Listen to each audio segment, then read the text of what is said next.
Good day, everyone. In this video, I will share how to turn off or turn on the transparency in Windows 11. Transparency effect in Windows 11 uses a lot of GPU, and if you want to disable transparency effect, especially in Windows 11, you can do that. That's a very straightforward process.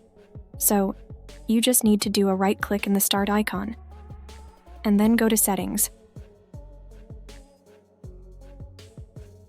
And at the left-hand side, click Personalization, and then we need to choose Colors. And here you have Transparency Effect. And you just need to turn on. And if it is turned on, and if you want to turn off Transparency Effect, you can simply turn off from here.